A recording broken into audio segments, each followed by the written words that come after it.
ओम नमः शिवाय। गुरु पूजा एस्ट्रोलॉजी में आपका बहुत बहुत स्वागत है। दोस्तों, आज हम बात करेंगे राहु इन नाइन्थ हाउस। यानी जब भी राहु नौवें घर में आते हैं तो अपने क्या शुभ फल देते हैं। दोस्तों, वैसे तो राहु नौवें घर में खराब ही माने जाते हैं, लेकिन कुंडली में अगर बृहस्पति शुभ अवस्था में है तो राहु के अच्छे रिजल्ट्स मिल सकते हैं, क्योंकि नौवां घर बृहस्पति का अपना घर है। ऐसे में कुंडली में बृहस्पति का शुभ होना बहुत ही ज़्यादा ज़रूरी है। अगर राहु नौवें घर में शुभ अवस्था में बैठे हैं तो ऐसा इंसान परिश्रमी होगा, ईश्वर पर विश्वास करने वाला होगा। ऐसा इंसान कृपालु, गुणवान और अपने परिवार वालों से प्यार करने वाला होता है। ऐसे इंसान को घूमने फिरने का भी बहुत शौक होता है। अक्सर ऐसे इंसान को साधु संतों की संगत बहुत अच्छी लगती है, जो कि ये गलत है। दोस्तों, नौवां घर पिता का भी होता है, इसलिए जब भी राहु नौवें घर में आते हैं तो अक्सर ऐसे में आपके और आपके पिता के बीच में गलतफहमियां भी काफ़ी हो जाती हैं। खराब राहु पिता के लिए स्वास्थ्य समस्या का कारण भी बन सकते हैं, और अगर राहु किसी भी तरह से नौवें घर में ज़्यादा अशुभ है तो पिता के जीवन काल को कम तक कर सकता है। अक्सर ऐसा इंसान पिता से ज़्यादा नफरत करता है। ऐसा इंसान मेहनती होता है, लेकिन उसको अपनी मेहनत का कुछ खास फल प्राप्त नहीं होता। अक्सर ऐसे इंसान को अपने जन्म स्थान से भी दूर रहना पड़ सकता है, क्योंकि ये घर भाग्य का स्थान है।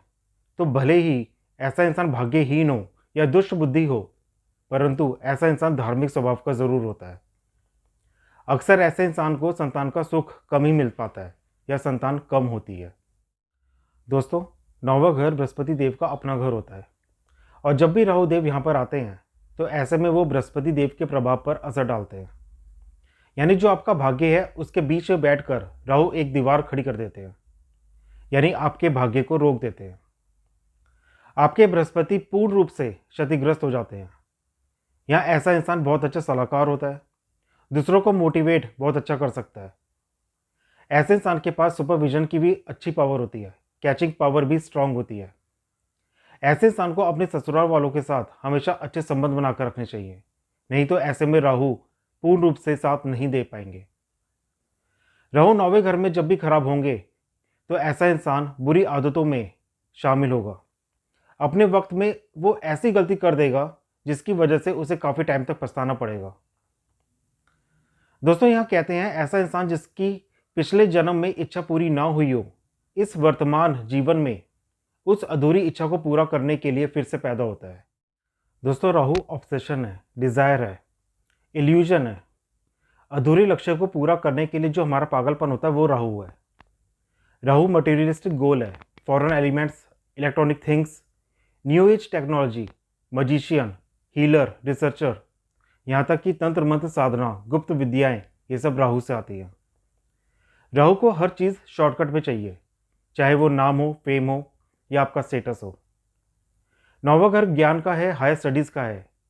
जब भी शुभ राहु नौवें घर में आता है तो राहु अच्छा ज्ञान, हिडन नॉलेज यानी गुप्त विद्या देता है, यहाँ तक कि हायर स्टडीज़ के लिए बाहर तक भेज सकता है। लेकिन अक्सर ऐसे इंसान को अपने ज्ञान पर या अपने विचारों में या जो विद्या उसने प्राप्त की है, हमेशा ही उसे उसमें कन्फ्यूजन दिखाई देगी, यानी एक भ्रम सा लगा रहता है। दोस्तों, राहु फ्यूचर को रिप्रेजेंट करता है और पास्ट में बिल्कुल बिलीव नहीं करता। राहु फॉरेन एंटिटी है, यानी विदेशी इकाई, जो किसी नई आधुनिक संस्कृति या विदेशी धार्मिक गतिविधि में दिलचस्पी लेना पसंद करता है। ऐसे में जिसका भी राहु नौवें घर में है और अगर शुभ है तो अक्सर ऐसे इंसान की लालसा होती है कुछ नया आविष्कार करने की या कुछ नया बनाने की। राहु अगर नौवें घर में है और उसी समय बृहस्पति 5वें घर में या 11वें घर में आ जाए तो ऐसे इंसान को न्यूरो से संबंधित या साइकेट्रिस्ट से संबंधित डॉक्टरी लाइन बहुत ज़्यादा फलती है। लेकिन यहाँ आपको लालची नहीं बनना है, क्योंकि अक्सर ऐसे लोग बहुत ज़्यादा लालची हो जाते हैं। राहु यहाँ जब भी मंदा होगा या अशुभ अवस्था में होगा, इसका सबसे पहला असर इनकी नर संतान पर पड़ेगा। यानी ऐसे इंसान की नर संतान होने में बहुत ज़्यादा मुश्किलें आती हैं या आसानी से हो नहीं पाती। ऐसे इंसान के बाप दादा, भाई बंधुओं के हालात भी काफ़ी मंदे रहते हैं। ऐसे इंसान को अपने धर्म की कभी भी निंदा नहीं करनी चाहिए और ना ही अपने धर्म का मजाक बनाए, नहीं तो यहाँ राहु बहुत ज़्यादा खराब हो जाएगा।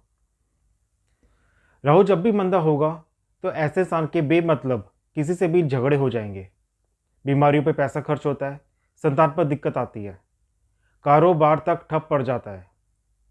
क्योंकि नौवां घर एक धार्मिक घर है, इसीलिए अक्सर ऐसे इंसान को लालसा रहती है कि वो धर्म के क्षेत्र में जाए या वो किसी भी धार्मिक स्थान का गुरु बने। ऐसा इंसान धार्मिक विद्वान, पुजारी, उच्च शिक्षा का प्रोफेसर, मंदिर प्रबंधक, कर्मकांड वगैरह कहलाना पसंद करता है, या इन क्षेत्रों में ऐसे इंसान की रुचि होती है। दोस्तों, ऐसी ही और भी जानकारी प्राप्त करने के लिए मेरे चैनल को सब्सक्राइब करें, लाइक करें, शेयर करें। ओम नमः शिवाय।